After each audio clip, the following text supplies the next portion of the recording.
Greetings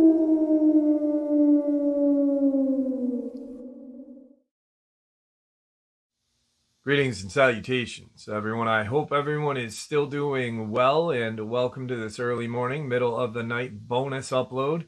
Before we jump on into it, a couple quick links. As many of you may know, I rely on Patreon, PayPal, channel membership, and the merch to help the channel to continue to grow and go. Links to Patreon, PayPal, and channel membership is in the description below. Merch displayed directly under the video. Also, Dogman Frightening Encounters, Volume 1 through 3, the audiobook versions. They were written and researched by Tom Lyons, narrated and produced by me, Jeff Nadolny. These audiobooks are available on Audible, Amazon, and iTunes, links to which are also in the description as well. And finally, last but definitely not least, if you'd really like to help support the channel to continue to grow and go, simply subscribe. It does not cost a cent. Click that like button, takes half a second. If you don't want to miss out on any of the informative uploads that I put out daily, click the bell icon, and folks, please leave a comment and share this video. Why? Well, because these things really do help the channel to continue to grow and go. Definitely do matter and are appreciated. And with that, I have taken far too much of your time. Let's jump in to this early morning, middle of the night bonus upload. Shall we? All right, so this early morning, middle of the night bonus is one of, if not my favorite interviews I had ever done with Victor. And I remember convincing him to share this experience because at some point he wasn't going to for some reason. I don't know why, but I'm glad that he did because it truly is one of my favorite interviews. All right, everybody. Tonight I have our very special guest. You've all been wondering what he's been up to and where he's been. I have Victor. Victor, hello. How are you tonight? Hey, I'm good tonight. How's everybody out there, and how are you? I am doing very well. Thank you for asking. It's always a pleasure having you on. I know that you're going to share a encounter with us tonight, but we are going to do another session of call-in Q&A. So yes. I'd like subscribers to email me phone numbers. And this time, I'm going to kind of put a little bit of rules, I guess. Not rules, but stipulation on the questions, okay? The first is it can be Victor's a hunter. He's nothing more. He's a hunter, and that's what he does, and that's what he loves to do. He's not a scientist. He's not a ghost hunter. So questions concerning hunting, these things down, what he's seen during the hunt, certain activities that they may do to avoid being hunted, yada yada. No questions about ghosts, shadow men, aliens, stuff that he can't answer. I mean, it's not fair, and it's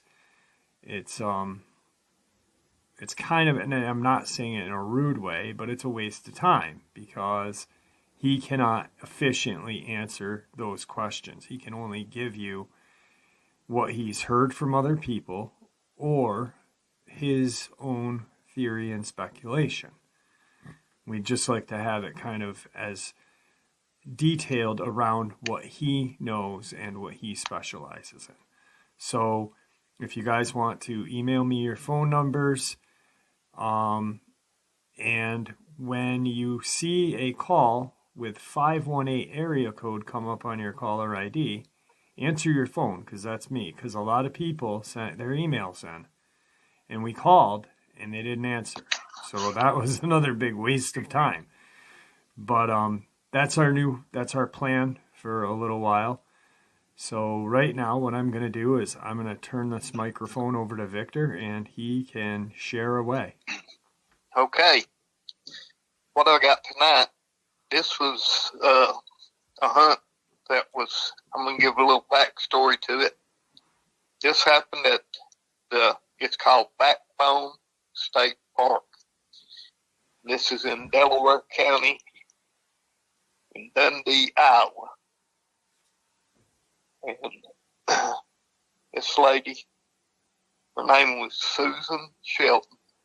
She was 38 years old. Had a son, Troy, 15 years old. And the daughter, Linda, who was 11 years old. And I've got permission to use their names. One day, they was in a situation at their home. They made a break and run from an abusive situation, left with the clothes on their back, what money she had in her personal bank account, her car, and the clothes on their back, and left. Left home, left everything behind, the pictures, left everything. They took nothing. And this is where they came to. And she had found this little state park, and they had cabins, but this state park rented them for a whole year at a time. So she had made arrangements and had one rented for a whole year. The reason and another thing, she had found a job up there also that she could do and make enough money off this job to take care of them. This happened. All this started on May 28th in 2013 when she moved in the cabin. That's the day they actually moved in the cabin. In this place, this state park had picnicking, it had shelters, it had camping, it had campsites, it had 21 miles of hiking trails, it had a lake, it had swimming, boating, fishing, had a trout stream. The trout stream was fed by a spring that was Richard Spring that gave out 2,000 gallons a minute of water that fed this stream. They had a concession stand that was open on Friday afternoon, Saturdays, and Sundays. And this little park was dedicated in 1920. And the Backbone State Park got its nickname. It got named after a folklore name that back in the 1920s, the folklore name for the high ridge of rocks that went around it was called the Devil's Backbone. Well, they didn't want to call the state park Devils, so they just named it Backbone. Well, they got moved into this cabin on the 28th, and on that date, the first night, she had left coolers and all sitting on the front porch, and these cabins that you could rent for a year was on the furthest point back into there that any of the cabins was. And there's just 3 cabins that are rentable for an entire year. And the one she was in was the furthest back. And these coolers on her front porch that night she had left sitting next to her front door. Well, they was tired, wore out, and they all went in there. And the mother had one bedroom, the daughter had a bedroom, and the son was going to sleep on the couch because there are only 2 bedrooms.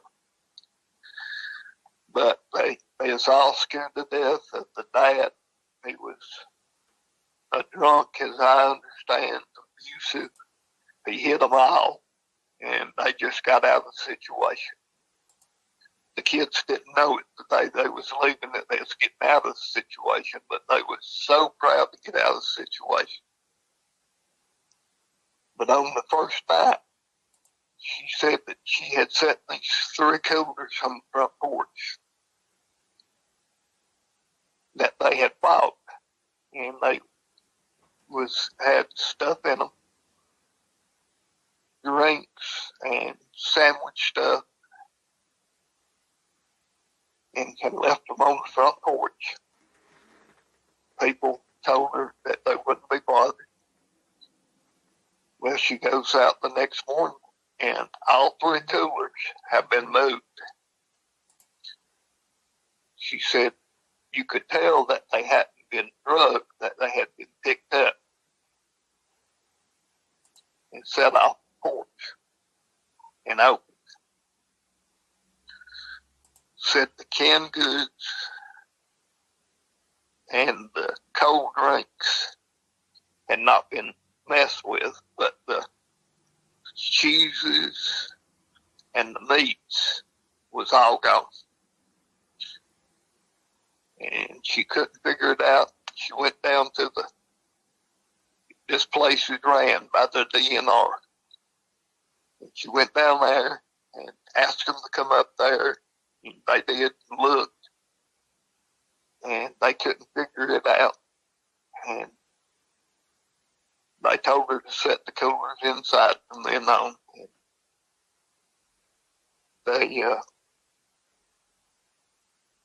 they told her they didn't know what done it, and told her that they'd kind of drive around the loop at night and kind of keep a look on things for the next few nights.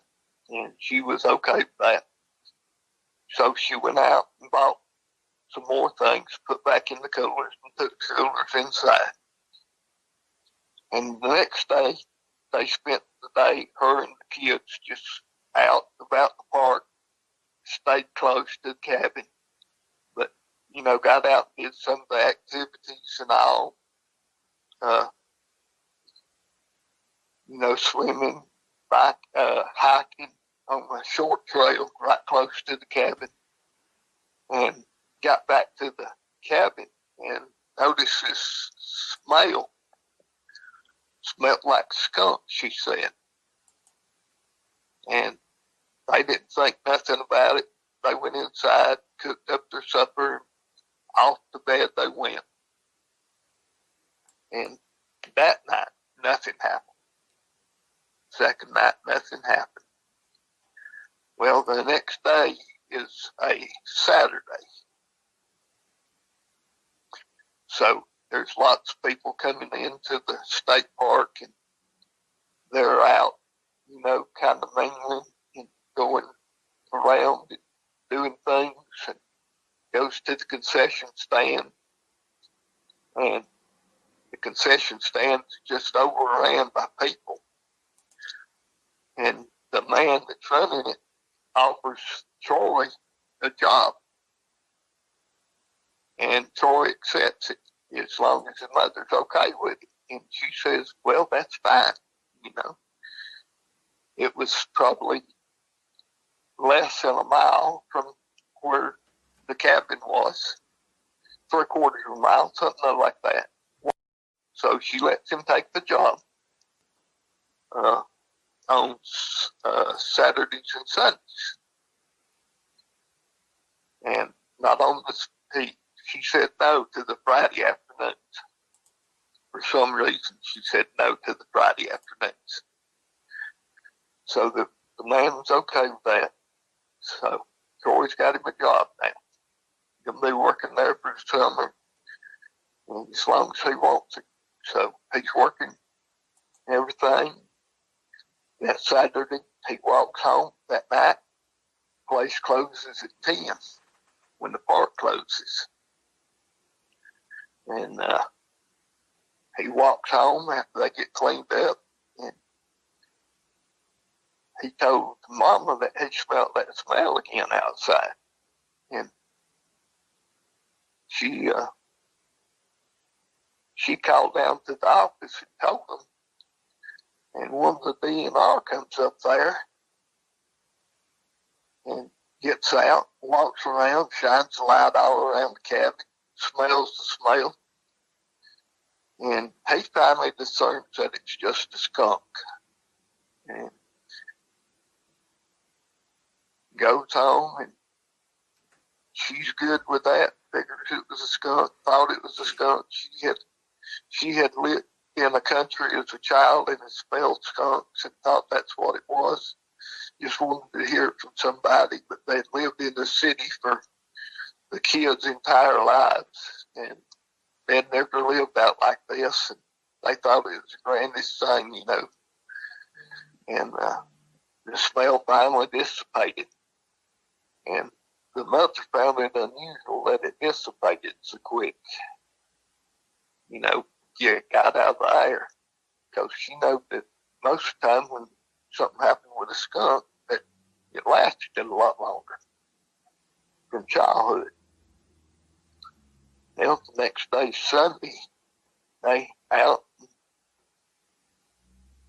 Troy goes to work that morning. The mother and daughter, about lunchtime, walk down to the concession stand. He's working. The man's in there working with him. They get him a hamburger from the concession stand. They decide to go on a longer trail today.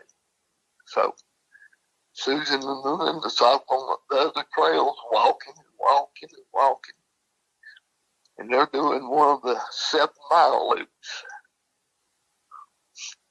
And both of them keep hearing something breaking in the brush that day, walking off, but they can't never see anything.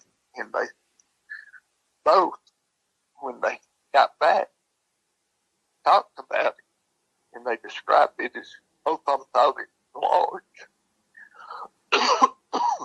Sorry. Thought it was large. And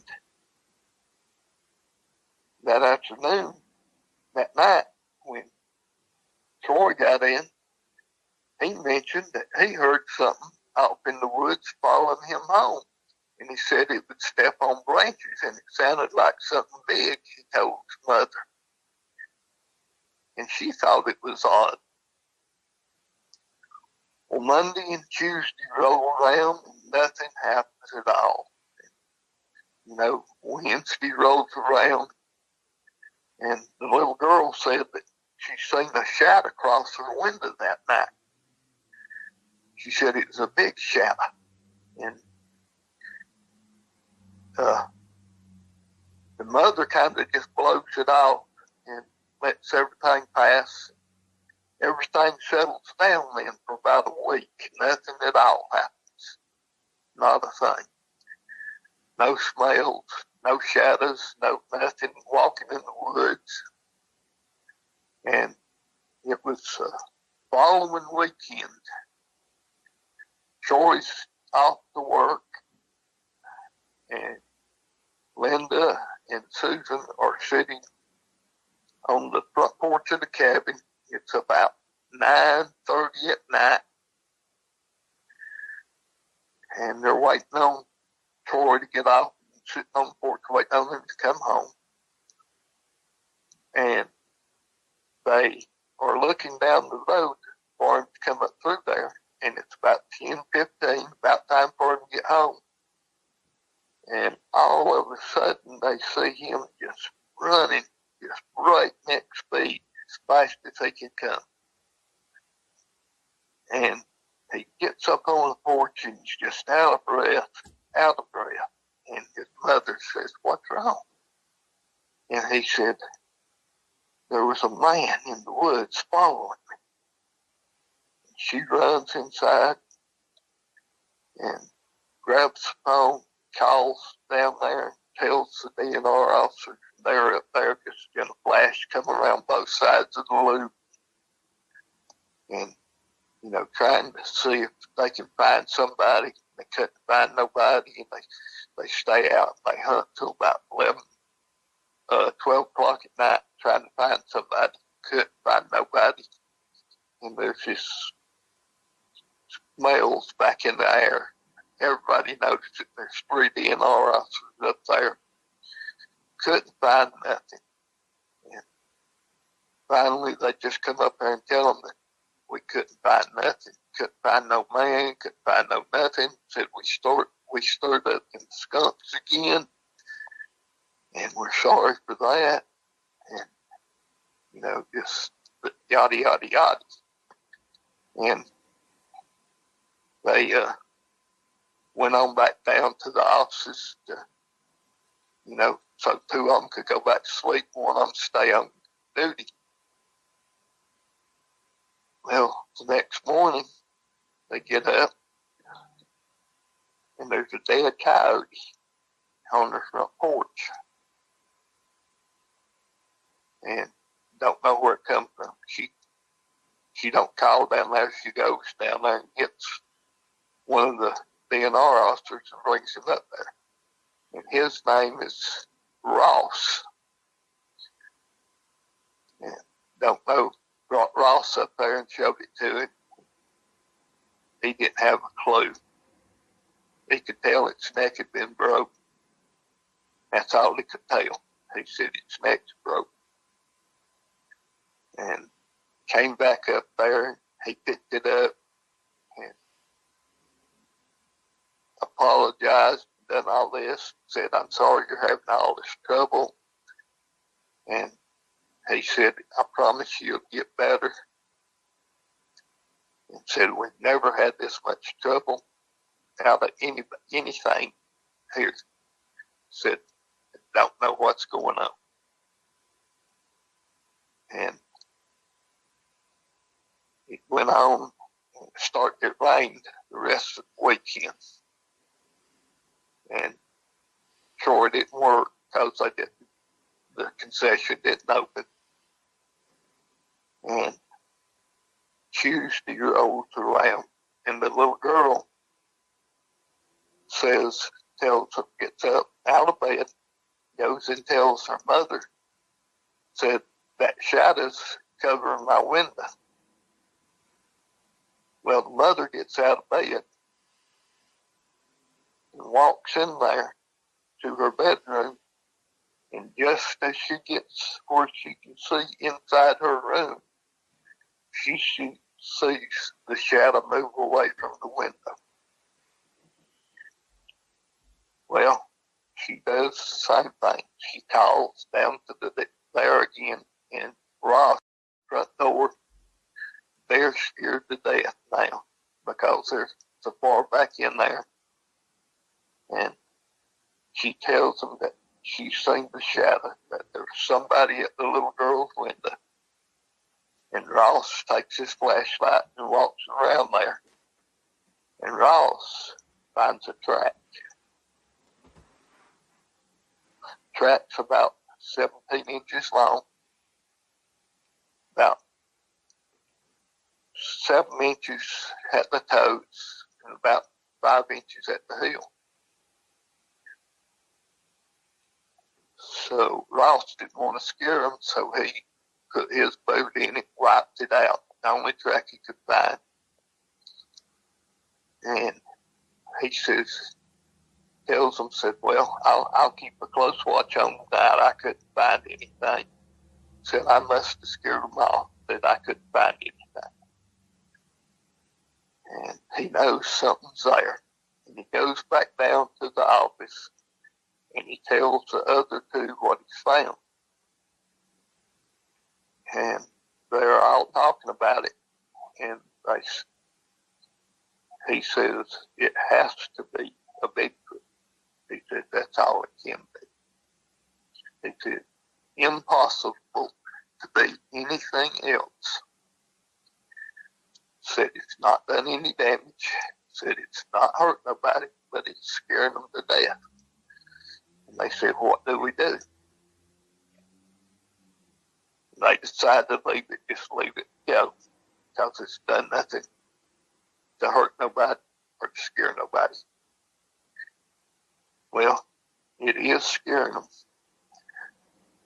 So they decide that they will start going up around through there and just ride disturb the family. And they'll start riding the roads once every hour. And they'll just ride that loop road and have their lights on and see if they can spot anything. And they decide to do it like on the odd hours. And by that, they will let everybody, if it's there, maybe that will scare it off. And they can, that way nobody will be disturbed. So they do this all through the night. That one night. Nothing happens. Nobody's disturbed. So they decide to do this. And they do this for 3 nights. And nothing happens. Nobody's disturbed. Everybody's happy. And they think they've got their problem solved. Well, on the very next night, the boy, which is a Saturday, walks to work in the morning. Everything's fine. And he walks to work, walking home from work, rather. He says he sees a big, lanky man, 7 foot tall and heavy.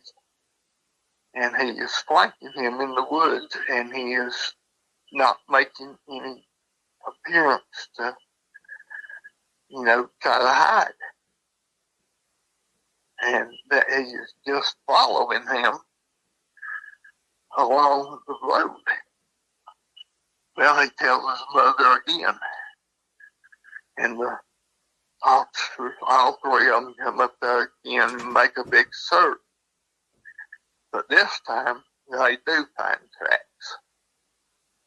They find a trail where he's using on the inside part of the loop road. But they never did locate him that night. And they told the mother that if it happens one more time, we'll get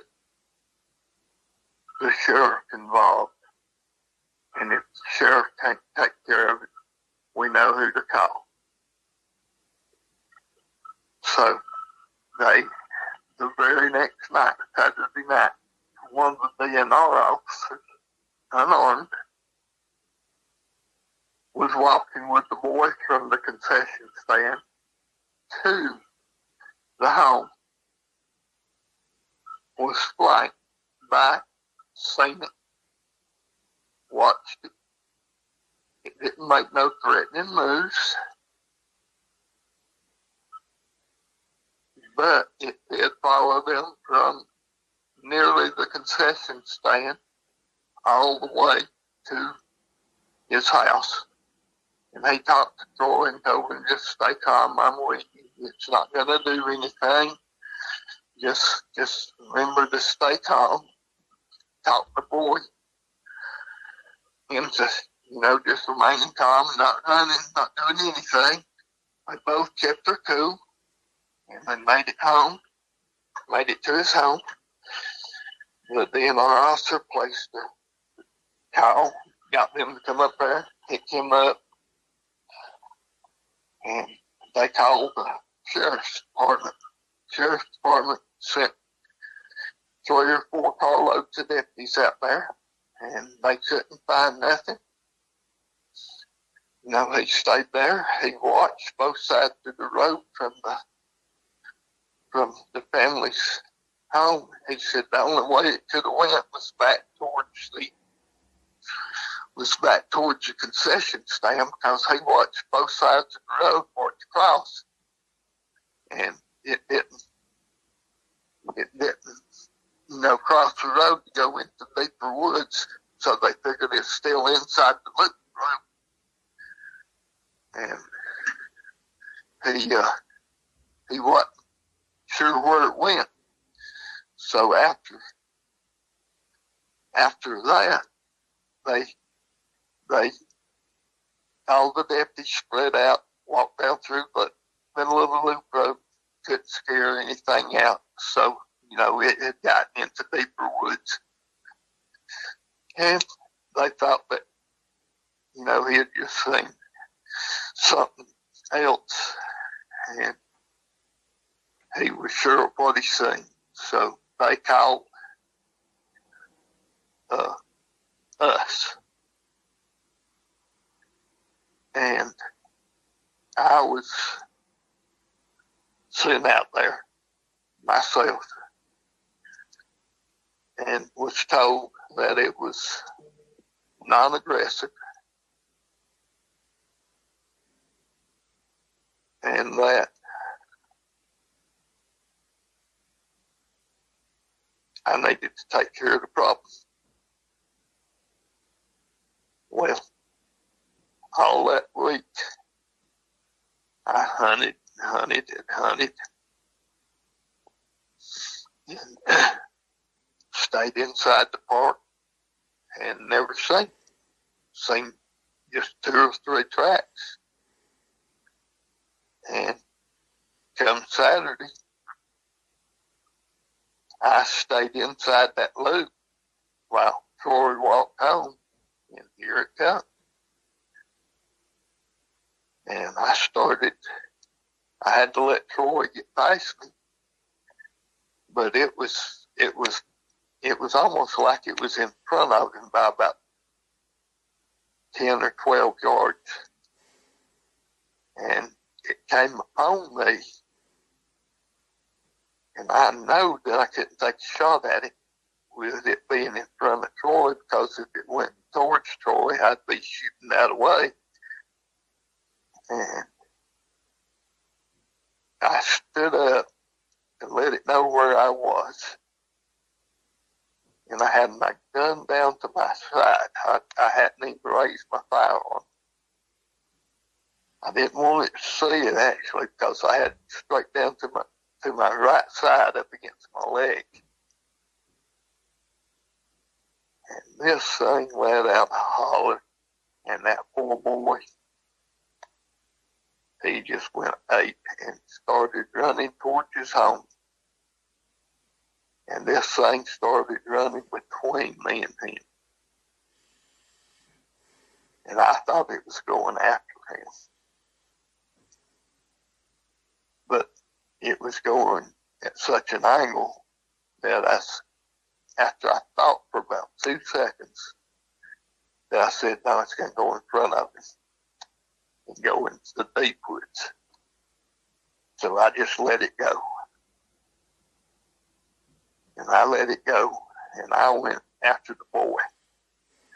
And I got over to the boy before he could get home, way before he could get home. And got hold of him, got him up in my arms, and he just locked on to me like in a bear hug. And I told him he was okay, calmed him down, got him calmed down, and told him it wouldn't happen again, and that I'd take care of the problem, and he didn't have to worry about it again. And he said, I want you to promise me.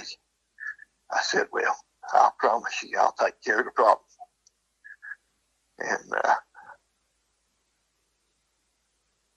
I didn't even go try to follow it that night. I just went down there to the DNR, told them I needed to close the park next day. And I told them until I get the problem taken care of, they need to close the park. That's what I told them. And the next day, I hunted inside the park again all day. And that thing had zigzagged all over that park. From that night, it had zigzagged all over that park. And this park ain't very big. I think it covers about 40-something square miles total, which is a pretty good area. But, I mean, it's not that large of a park. And I may be wrong on how big of an area it covers. I can't really remember how big of an area it covers, but it's not that big of a park. And it zigzagged all over this park. And when I finished hunting that day and that night, I had got outside the park and was on private property, I know, or state land. And when I got on the state land, I got to where it was going towards some,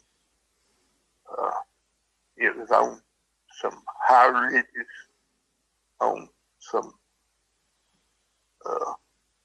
that had some cliffs to it, that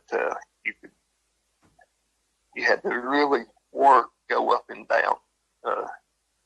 It was hard to go climb up and down it, but there was cave fronts on a lot of it. And I had to go down and check out them caves. And I went down and I checked out them caves. And I'm pretty sure it'd been staying in them, but it wasn't in them at the time. And I came back up and stayed on the trail. And it circled around probably, I don't know, 6-7 miles outside the park, and then it headed back into the park. And just as it got back into the park on that high ridge, where they call that,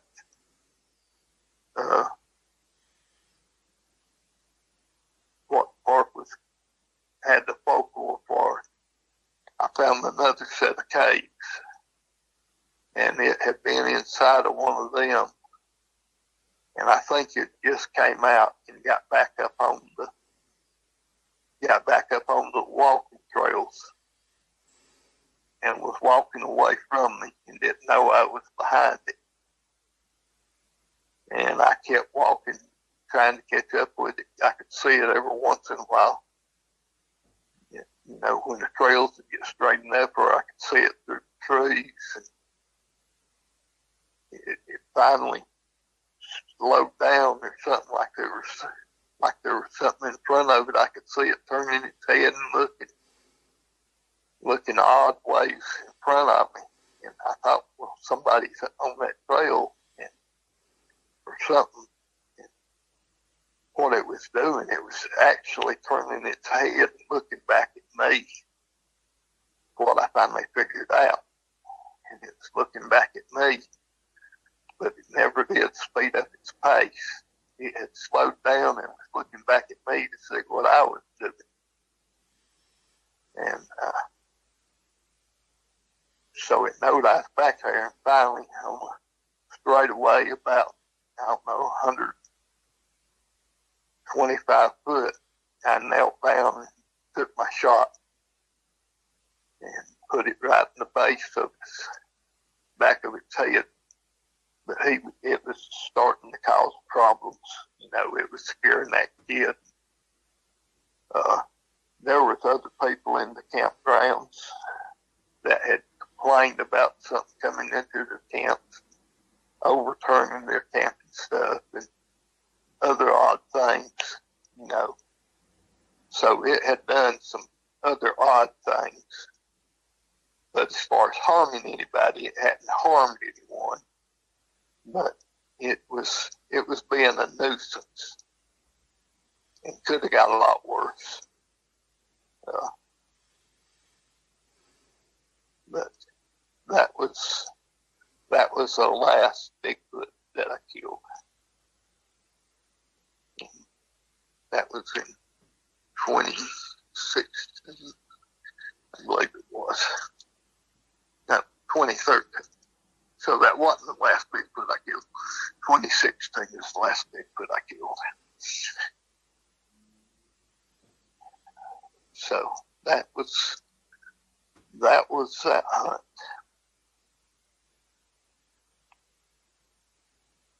So you asleep?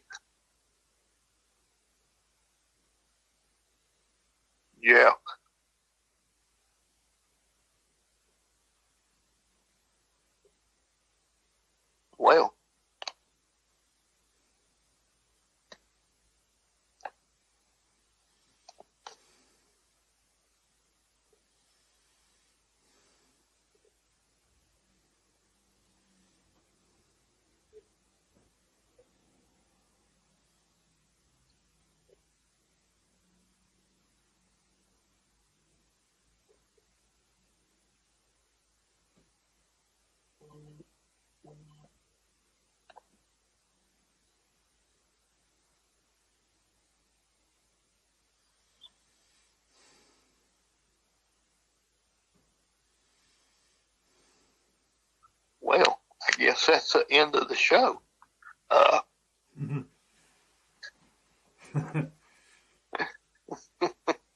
Where you at? Huh? Where you at? I was listening to the whole thing. Oh, So, okay. I got a question. When was this like where they were camping, this cabin? Was it like a public rental thing, like state owned, rented to public, or? Yes. Okay. Yeah. Okay. It's owned by the state of Iowa. All right. Yeah.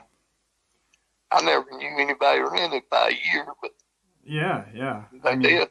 Usually cabins like that are, weekly, Yeah, or monthly. even monthly. Yeah, because we have a set of cabins up here on a small lake out in the Adirondacks, and I think you can only rent them weekly or by the weekend.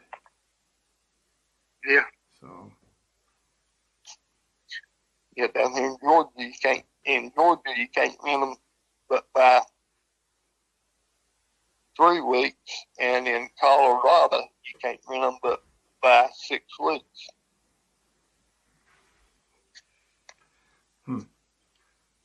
So, yeah, wow. Now, one thing I'm going to let everyone know is, I don't really know how, but Victor and I are putting together these stories, his hunting stories. Now, we are going to be working on the book, hopefully. I mean, I've been thinking about it and projecting, because I don't have any more audiobooks lined up. No one's offered me one yet. But I'd like to have this, start working on it maybe in the next month or two, have it out by late spring. Yeah, I hope to. So, Yeah, that's very feasible. Yeah. Yeah. Now, this Q&A thing, is there anything that you'd like to kind of address on that? No, I just look forward to some good questions, and it's an open book to the, I really like where I'm really comfortable where I'm a professional at. What I really know is the big three. And if you bring me a question about them, I can answer. Right. And there ain't much I can't tell you about them. Absolutely. I've lived them for 42 years. So that's all I've known for this length of time. And I live them day and night because I have the nightmares of them. And I won't even let when I was with my family, I was scared every night I'd wake up, something would happen, because they're that bad. Right. I tried, my housekeeper that's coming to me from Virginia is the only one that's ever been able to stay with me, that knows what happens, and she just stays in her room at night, and her boyfriend stays in her room with her at night, and that's the only 2 people that's ever been able to stay with me. And that's why I'm out here in Colorado alone again, because I can't get past these nightmares. Right. And I'm out here right now by myself because my housekeeper's taking care of everything in Virginia, getting everything packed and getting ready to get it shipped out here, and they're going to come out. So right now, I'm out here alone. And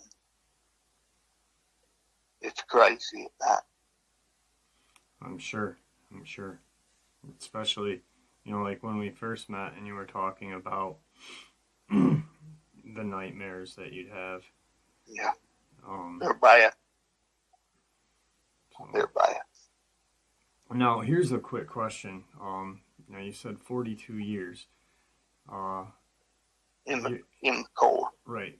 Now, your dad, a lot of people who are new may not know, but your dad was a hunter as well. Yes. When did you find out what he did? Were you...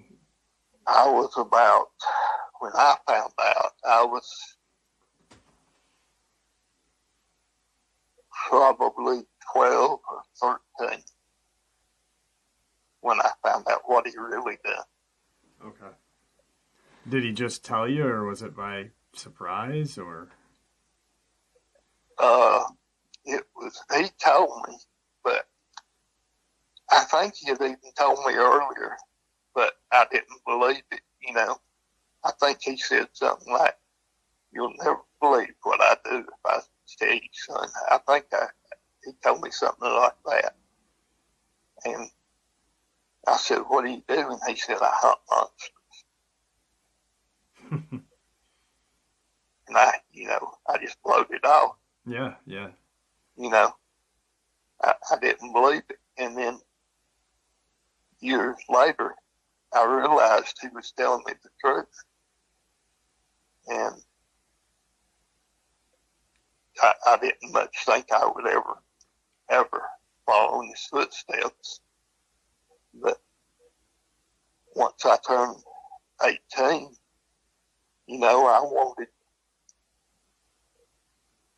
I wanted to do that. And he was pushing me to be just a state game warden. Right.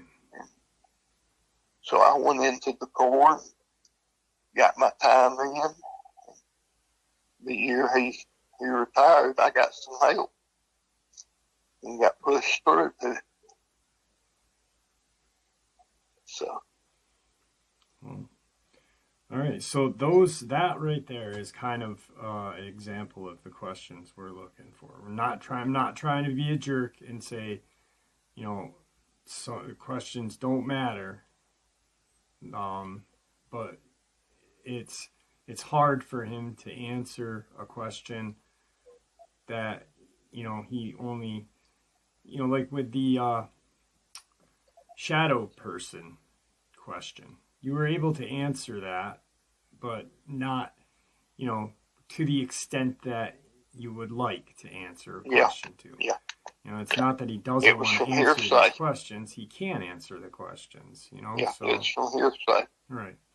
And the scientists have told me numerous times about stuff, but that ain't first-hand knowledge. Yeah, it ain't. That kind of stuff comes from not me knowing, but from being told. I can't attest to it because I don't know that. Right.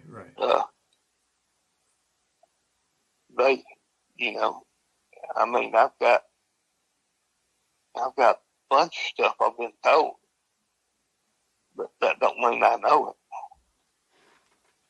Absolutely. You can ask me about hunts or stuff that I've learned on hunts or their behaviors, that kind of stuff. I can tell you. I can predict them. Yeah. So. I can just about tell you what they're going to do. Put them in a situation, I can tell you what they're going to do. I can tell you how to prepare for them. It just depends on what you want to know. Right. Yeah. So the email is my email address, which is in the description below, nadolny.m as in Michael.jeff@gmail.com. Just send your phone number, not the questions. And I'm not going to And don't send questions if you're not going to share your phone number, because it's just going to be an open mic thing. So, Yeah. Is there anything that you'd like to say to everybody before we end tonight? Just get out there in the wilderness, enjoy yourself. You're safe, and I wouldn't put you no harm's way. So, all right. Well, it's always a pleasure, and I'm looking forward to this next set of Q&A, and I think it's going to be really good. Now that we got some guidelines, it's the word I was looking for, not rules, guidelines. yeah. So, well, thank you, Victor, and thank you for everybody who tuned in tonight. I appreciate it, and have a great night, everyone. All right. And there you have it, folks. I hope you all enjoyed this early morning, middle of the night bonus as much as I enjoyed sharing it with you. And I'd like to thank you all for supporting the channel. It is your support, after all, that helps the channel to continue to grow and go, and what gives us all a place and a chance to share our experiences and theories judgment-free. Everyone is simply treated with the respect that we deserve. Please stay safe, happy, healthy, and ever vigilant, keeping an eye on our children, pets, family, and friends. These creatures are real. These events have happened. Share this information with those you love and care about, and it may just help save their lives someday. Until next time, never stop asking questions, never stop searching for the truth, and God bless you all.